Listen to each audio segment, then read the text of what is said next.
Hi guys, this is Ken Rosman, executive producer and studio head at Radical. I'm excited to take this opportunity. It's our first chance to really engage with you guys and answer your questions. And I just want to say, first and foremost, you guys are the best fans, and your guys' enthusiasm for Radical and Prototype are just absolutely awesome. So thank you guys very much. So I'd like to go ahead and start answering some questions that I know the fans are very interested in, and we appreciate you guys being so active and sending questions in. So, question time.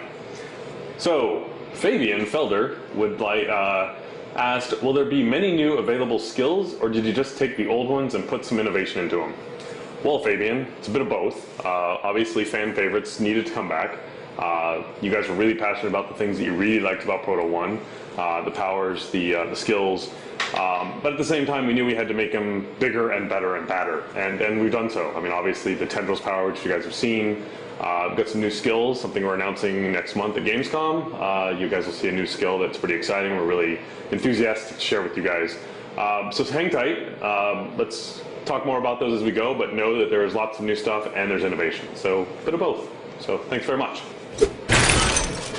Next up, Raul Ranger. Hopefully I said that correctly. It may be similar to the PS2 game Devil May Cry 4. In this story, Neo is the player and Dante is your enemy. What will be the situation in Prototype 2? Is Alex Mercer an enemy, or will he play an important role? Well, Raul, he's actually both. Alex Mercer is incredibly important to the Prototype universe, and he actually fully makes an appearance in Prototype 2. He is the villain. He will be going after you with spite, and you're going to be going after him with spite, and it's a battle that will ensue. So Alex is critical. Alex is an important piece. We all heard your feedback. We knew what you guys were excited about Alex. We know there's people that may not necessarily want to kill him, but I encourage you guys to just wait until we say and show you more stuff, and let you guys put some hands on it down the road and see what you guys think. So, Joe Ramsey asked a very simple question: cake or pie? I got to tell you, folks, it's pie. Big fan of cheesecake, so cake's kind of out unless you call cheesecake cake. It's a big debate on that. I'll let you guys decide. Next up, Jordan Silva. Jordan Silva says, what makes Prototype 2 different from other free roam superhero games? Well, Jordan, that's a very good question, and I have the best answer for you. Prototype 2 is about letting you do whatever you want to do. It's a game where we allow you to break rules and be awesome. Not that other superhero games don't let you do that, but really all the player choice and all the power is in the player's hand, and we let you guys do whatever you want. So it's different in that it's no rules, and it's, well, I won't say no rules, but less rules and breakable rules. So with that, it's unique in that way. Next up, Trisha Corum says, what fan art would you like me to draw for you?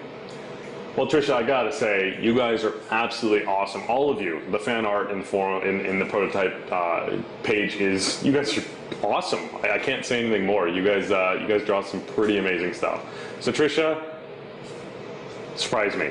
I'll say that I like sangria, but go with it from there. Thanks, Trisha. Next up, Alexandre Flores. Hopefully I've said that correctly. Dear Sangria Man, compared to Proto 1, how did you rebalance the powers in Prototype 2? Well, Alexandre, I'm sorry, I'm slaughtering your name. We've completely reimagined them. The powers are, in Proto 1, the powers were really just, once you got a new power, you kind of favored it, and you didn't really have motivation to keep going back. So team, my friends out there in Facebook land, that'll make more sense when we hit 275,000 fans on our Facebook page. So that'll unlock in the Blacknet, that'll unlock in the Blacknet section of the Facebook page. So hang tight on that. We'll come back to it. So I come back to the reimagining and rebalancing power. So we really, and we'll come back more on this. There's another fan out there has a similar question that I'll touch on this further. But really, we wanted the powers to be something that the players really had a reason to spend time with everything. So the powers are rebalanced and reimagined, and that they're bigger and badder for sure. But they're also more interesting, and their uses are much more interesting. So Hang on. So next up, Engatir Erilar, please, I hope I said your name right, asked, how's a baby made?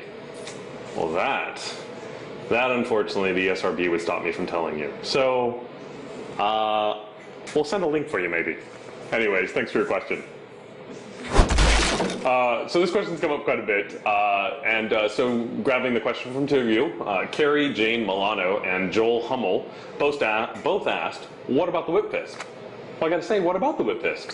Whip fist has actually been in a couple screenshots, and it's actually got some new skills, some new abilities to it. So that'll be coming up later in the campaign. You'll see how the whip fist does some new damage, but it's in there, and it's a fan favorite, so it's coming back. Thank you, guys. All right, so Phil Kelly says, how do magnets work? Well, guys, I gotta tell you, we reached out to Mr. Wizard, but Mr. Wizard wasn't available. So one of our very own, Dr. David Martindale, who actually was involved in making the IMAX camera system back in the day, is actually gonna come and tell you how magnets work. So hang tight on that one. Phil Kelly asked the question, how do magnets work? I assume he's talking about permanent magnets. All solid stuff is made up of atoms, and they have electrons, and the electrons have a spin and they produce a magnetic field. In ordinary matter, they're all scrambled up randomly, and so they add up to nothing. And so the thing isn't magnetic and it doesn't pick stuff up. With something like soft iron, if you put a magnet near the substance, the field of the atoms in the iron line up, it becomes magnetic, and then you can pick it up with a magnet, but when the magnet goes away, it goes back to being scrambled. Then there are permanent magnets, which once you've magnetized them in the first place, they stay magnetized, because the atoms near each other like to stay in the same alignment that they had before, and they'll retain their magnetism indefinitely. Well, I see we need to get back to Ken. If you want to know more about this, just look up magnetism in Wikipedia. It has lots of information. All right, so we're back. Thanks, Dr. Dave, for the amazing answer. One thing you'll find out with Dr. Dave, you ask a question, you get a big answer. So we have one last question for the day, for this first round of asked questions of the team. So that last question goes to Tiberio Potenza. Tiberio says, will there be many more things to do beyond the main story? What will you add to the free roaming component? Well, Tiberio, I'm glad you asked. We've actually got a ton of things. We obviously showed you the layers. A few other things that are coming down the pipe that you'll find out more about as we go. You've got the hunting gameplay, and you'll see the full extent of that. We have the field ops squads that you'll track down, and we have black boxes, just to name a few. And again, we'll cover off on more of those things as we go down the road, but know that there is a ton of things that will keep you plenty busy in the open world. Thank you guys very much. The best.